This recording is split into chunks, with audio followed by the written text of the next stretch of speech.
Caught more passes versus the Patriots in the Belichick era, including the playoffs, than Reggie Wayne with 79. Skip, if you were Mr. Wayne, would you have waited for Green Bay?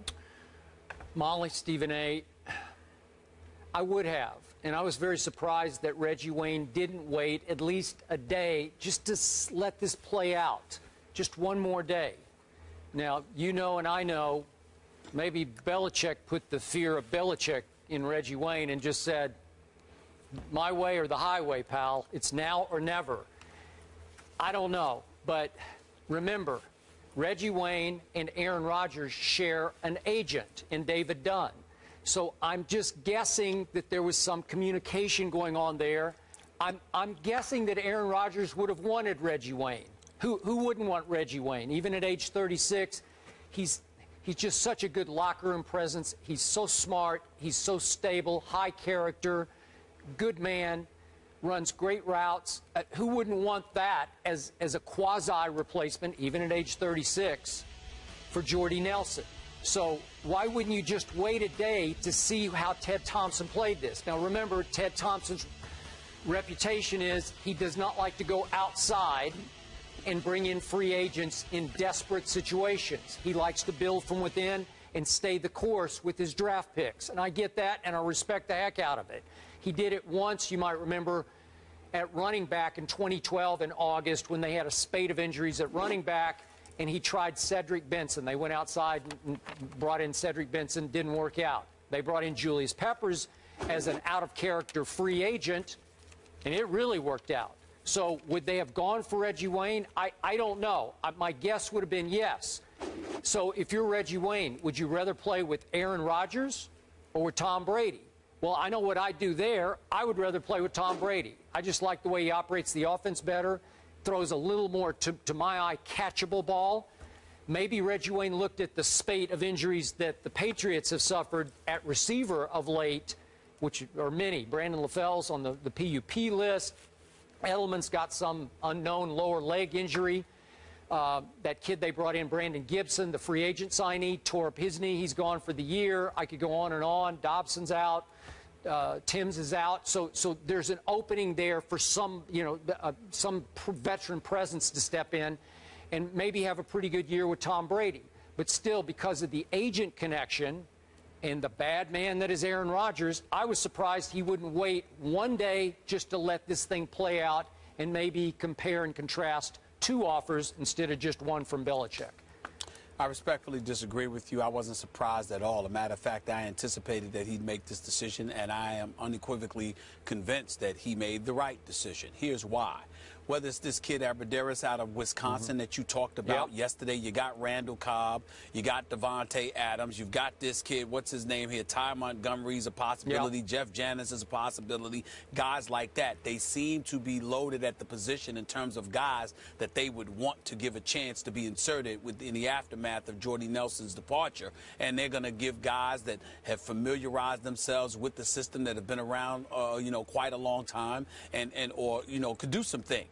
So I think they're looking at it from that perspective. If you're Reggie Wayne, you want to be with the New England Patriots, number one, because they've been a nemesis of yours for years, because the vast majority of the times, they're the guys who've knocked you out, whether it was Peyton Manning being your quarterback or Andrew Luck. That's point number one.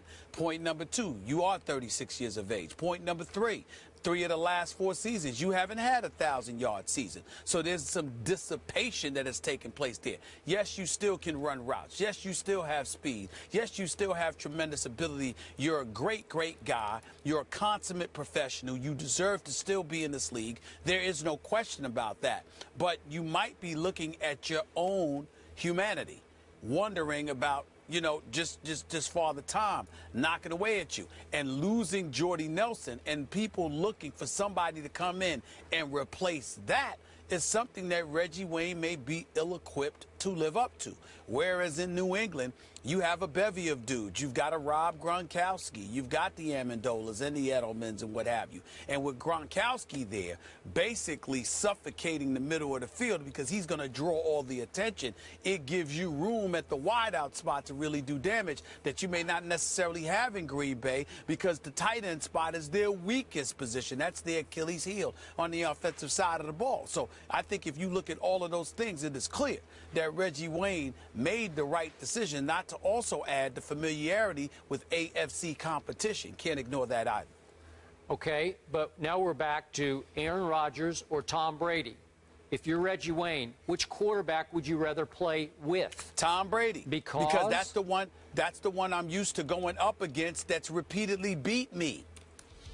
Well, yeah, so if you can't beat him, join him? Is that what you're saying? Yeah. Oh, I mean, deals? have you not seen that? Well, again, that happens everywhere. Okay, but all I ever hear from you is that Aaron Rodgers is all-time great, that he's by far the best quarterback to me, today, Skip. right? He's the best to me. But Skip, if he's one, Tom Brady's 1A. And that's debatable in a lot of people's eyes, including yourself. The greatness of Tom Brady can't be debated. So if you combine that with the fact that this has been my nemesis for the vast majority of my career, playing within the same conference, understanding the greatness of a Bill Belichick and the New England Patriots and what they customarily put out on the field year in and year out, if I'm Reggie Wayne, that's the direction I may want to go in. If I'm Randy Moss, accustomed to playing in the AFC, there was no England, and I'm going by years of playing in Minnesota. If I'm a Des Bryant and I decide that, someday I'm getting out of Dallas and I'm going to be in the AFC. If I'm one of these guys from the NFC, rather, then, of course, I might look at Aaron Rodgers differently than I look at Tom Brady. What's the problem? I don't understand the difficulty in comprehending that. It sounds to me like you're finally coming all the way around on my guy Tom Brady, and now you've made him a 1A even. You've got 1 and 1A. This is the guy you have. Once again, wait a second. Once again, you're just dishonest to the American you're public. Dishonest. You're just dishonest. Thank God you're not running for election. You'd be out of the race. They'd catch you in your lines. No, I they have would never catch you questioned the greatness of Tom Brady.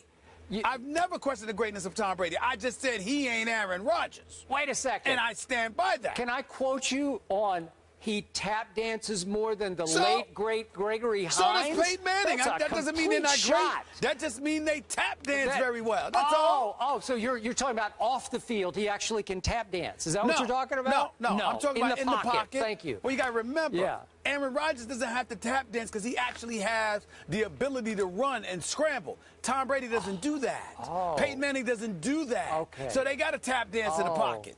Aaron Rodgers does not have to do that because he has mobile skills that they don't have. Timeout. Is that not true? Is that not true? I think what's true is that you have ridiculed Tom Brady in the past as a dink and dunk artist who tap dances under pressure. The brother is big time. He's just no Aaron Rodgers. No one is. Aaron Rodgers is the best, man. Aaron Rodgers is the best. Okay, so to clarify, Stephen A., you think Wayne shouldn't have waited. He did the right thing playing with Brady. Skip, you would have waited maybe to see. And would you have gone Brady or would you have gone Rodgers? I'm Tom Brady all day. You're Team Brady. I like to catch those easy passes instead of those bullets. We're Team Brady for the dink and dunk right now. Yeah. Speaking of vets getting called up, we love you, Stephen A. Michael Vick hasn't been signed by any team this offseason, but that may change soon. We'll tell you which team is interested after the break. Plus, Hall of Famer Jerome Bettis, a.k.a. The Bus, joining the desk next.